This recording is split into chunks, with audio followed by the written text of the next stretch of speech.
Olá, companheiras, companheiros do movimento sindical. Gostaria também de me dirigir à classe política brasileira, principalmente aos deputados e membros do Congresso Nacional, e também, preferencialmente, se for possível, alcançar a sociedade brasileira, o cidadão, o usuário do serviço público. Hoje, o Brasil amanheceu, principalmente o mundo social brasileiro, amanheceu sob a perplexidade, sob o impacto devastador da votação na Câmara dos Deputados da PEC 241. Uma votação avassaladora que indica um cenário de fim de mundo para o serviço público brasileiro, para o Estado brasileiro. Para vocês terem uma ideia, a aprovação dessa PEC, ela traz o Brasil, retrocede o Brasil a um nível de investimento público de 2004. Agora pensem bem, na saúde, na educação, na segurança, enfim, nas políticas públicas em geral, voltaram ao nível de 2004, isso depois de um crescimento exponencial da população, ou seja, de um crescimento exponencial da demanda de serviços públicos. Agora você acresce a isso, hoje, por exemplo, num momento de recessão, de crise econômica, onde nós estamos com desemprego altíssimo, mais de 12 milhões de trabalhadores. Esses trabalhadores, por exemplo, enquanto empregado, eles tinham assistência à saúde, eles tinham assistência à alimentação, tudo através dos planos de suas empresas. Ao perder o emprego, ele não perdeu sua renda, ele perdeu também essas condições básicas de assistência à vida, saúde, alimentação, transporte, por exemplo, que tinha através da empresa. E são novos demandadores, no mínimo mais 12 milhões de pessoas que vão demandar os hospitais públicos, o transporte público, etc, etc. Junto de tudo a isso, a perspectiva de congelar esses níveis que de hoje são de 2004 por mais 20 anos. Por isso que eu chamei de cenário do fim do mundo.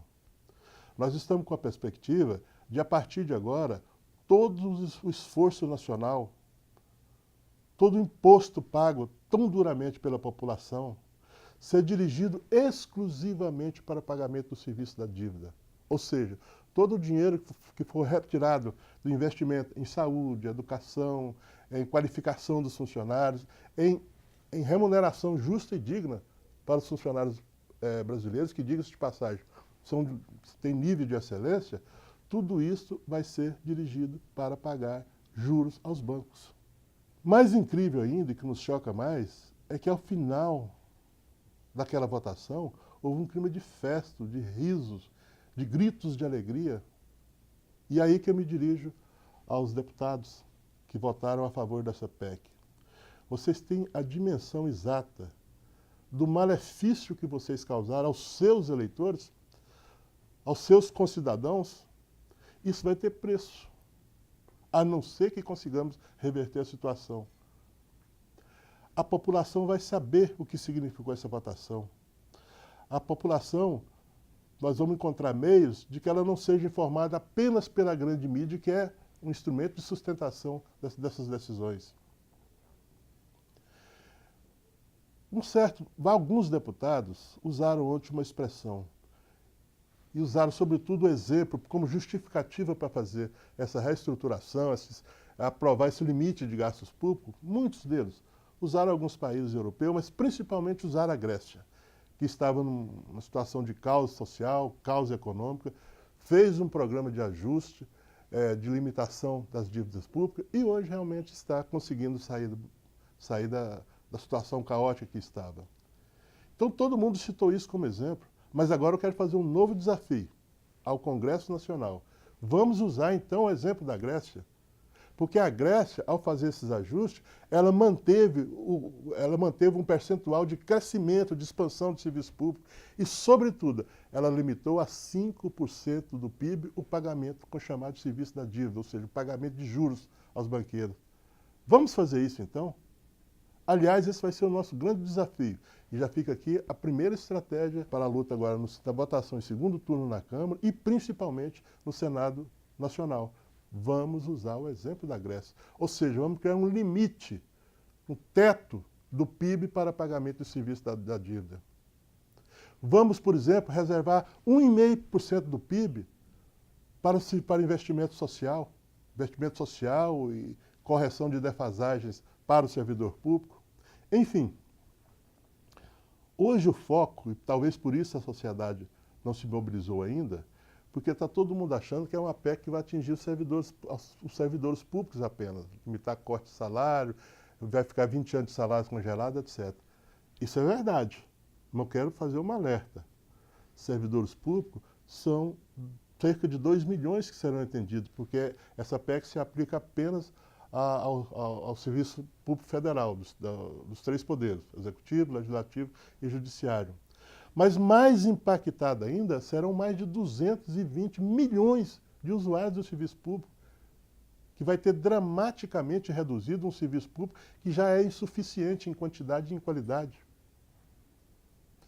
Finalmente, eu quero me dirigir à comunidade sindical, por assim dizer. Hoje, muita gente está se perguntando se vale a pena, depois de uma derrota fragorosa como essa. E, em contatos, durante toda a noite e a manhã de hoje, muitos demonstram desestímulo. Muitos demonstram uma situação de impotência tal que o movimento sindical não seria suficiente para reverter essa situação. Pois eu lhes digo, esse é o momento de aumentar o ânimo, porque tudo tem solução e essa maldade, esse absurdo da aprovação da PEC 241 também tem solução. Qual é a solução? É buscarmos o apoio da sociedade. É demonstrar para a sociedade que a maior prejudicada é ela, não é nem apenas o servidor. O servidor público vai ter o salário congelado, ponto. A sociedade vai deixar de ter serviços públicos básicos, mesmo pagando a maior carga tributária do mundo. Portanto, o momento é de nos reconstruir estratégias. Já adiantei uma, nós vamos ter várias reuniões. Vamos buscar finalmente a tão sonhada unidade de ação do movimento sindical. Vamos agregar a essa unidade de ação do movimento sindical de servidores públicos a busca da comunidade sindical como um todo, do setor privado, porque todos eles são cidadãos e serão prejudicados. Mas, sobretudo, vamos buscar o apoio popular. Essa luta não pode ser só do movimento sindical de servidores públicos. Essa luta não pode ser apenas do movimento sindical como um todo, tem que ser uma luta da sociedade. Nós precisamos demonstrar que o país está sob um ataque neoliberal que nem cabe mais esses termos. Nós estamos sob um ataque ultraliberal como não se viu em nenhum lugar do mundo. Nós estamos levantando as pesquisas e vamos demonstrar agora durante